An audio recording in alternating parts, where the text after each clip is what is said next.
This is Ryan Elliott for Boxing Social in association with Betfred. We're here in Leeds today for the Josh Warrington versus Kid Galahad open workout. With me, IBF champion of the world, Josh Warrington. Josh, how you doing, mate? Very well. How are you? Enjoying Leeds? Can't complain, mate. Could have brought a bit better weather with me, but yeah, what are you going to do? It's warm. Can't complain at that. Something a bit different today. We've seen you going through your paces, a couple of weeks out from the fight now. Nice to you maybe show what you've been working on to the fans, etc. Nice to get out of the gym after a few weeks and do something a bit different. It's just part and parcel now, you know. It's part of the obligation, it's part of the schedule. It's always, I think the best thing is to interact with the people who've come down, made the effort to come along and show the face. Obviously we're in Millennium Square today. We're not on like Brigitte or Trinity Centre where people are just passing because they're doing the shopping. People have made a conscious effort to come down and show a bit of support here today, and it's nice to see that and appreciate it and take it all in. It's just a reminder of why you're doing it, and when you know you turn up to the arena on the night and all them people have bought the tickets, it just gets you in the right frame of mind for that. And like I say, going into the last week of our training, there's going to be a lot of people there, and our expectation, we want to see you do business, and this is just a reminder of all the fans we've got.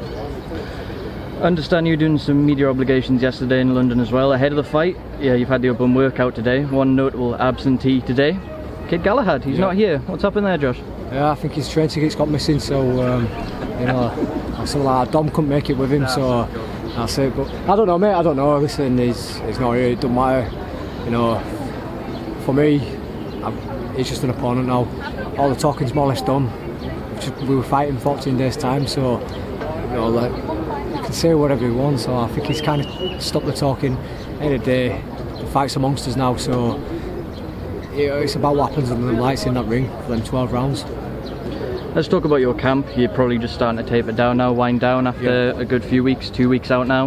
Can you talk to me a bit about camp? How's preparation been for this one? Been fantastic. Trained hard as always. Massive focus being that the big unification fights can possibly potentially come after this. After I beat Kid Galahad, I'll have beaten everybody over here. You know, there won't be no more names left for me, you know, in the domestic scene, and all the big fights are over in the States against the world champions. So that's the goal, that's the focus, and in order for me to do that, I've got to beat Kid Galahad on June 15th. As you've stepped up in the last couple of fights against the likes of Selby and Frampton, it from an outside perspective looks like you've always rose to the occasion and looked better and better as the opponents have got better as well.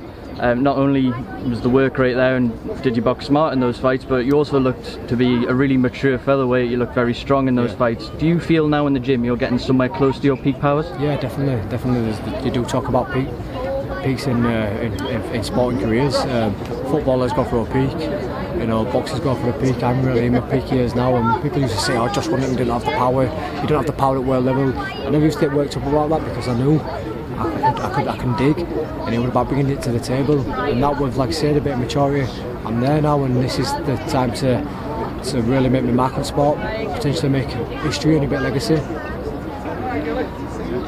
I think if you'd been able to choose for yourself, and you've admitted it publicly, you were ready for the big fights, you're ready for Unifications to go stateside. As it happened, you had to face Kid Galahad, you wanted to keep your belt.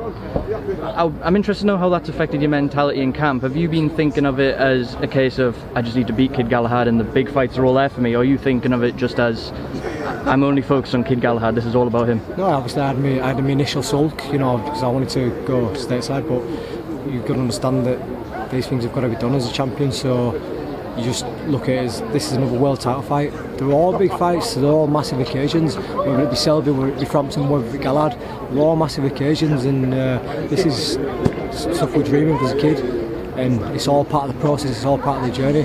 We weren't meant to go to Vegas just yet, or Madison Square, or against another world champion just yet. Deal with this one, and we'll see what comes after that.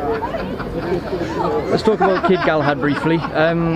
He's had to wait a long time, for whatever the reason, to get himself into this position. He's very much a member of the Who Needs Him club, I think it's fair to say. He finally got himself into a mandatory position where, you know, he was guaranteed to fight for the world title, but I think, do you think from his perspective he's probably thinking, this is my one and only chance to become a world champion, and does that make him a more dangerous fighter? No, not at all. He's just an opponent, like I say. He's got an opportunity now, and he's gonna try use that opportunity to win, you know, the ultimate prize, a world title. But I think he's not who he needs in club. I think people just don't like the bollocks that he talks, and excuse me for my language there, but that's it. There's ways and means about going for a fight. I went under the radar, well, not under the radar, but I had to beat who were put in front of me to get to where I was. I did call Lee Selby out a lot of times, but it's because we were potentially matched up. But you know, he's there. Just got to deal with him, and that's that.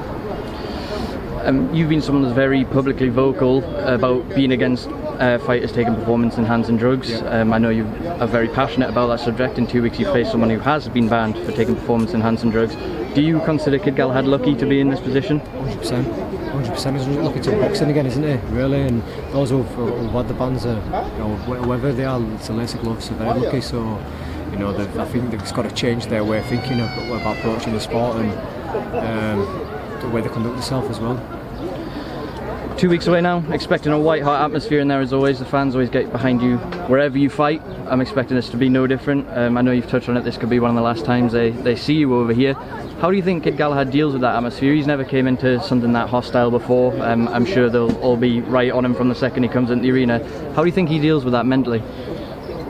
I'm not too sure, because it's like you say, you've answered it yourself there. He's never been in that scenario, and you can say that you're ready for it, but you're lying to yourself. That's only an opinion of that person's self. When you've never been in that, then you can't say that.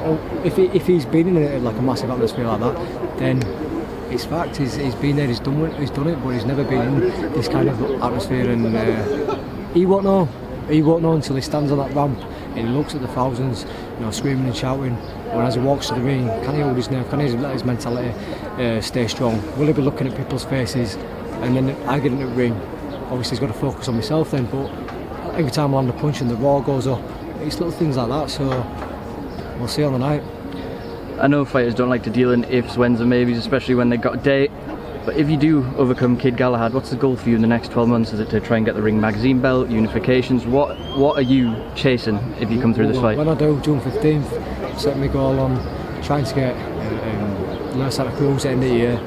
Ring Magazine belt. I'm ranked, highly ranked in the Ring Magazine rankings. You fight him, then that title's up for grabs, and you know, I won another world title, so that's the goal.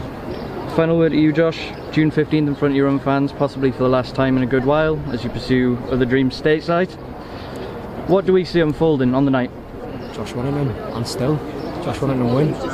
Josh Warrington, thank you very much for speaking to Boxing Social. Thank you very much.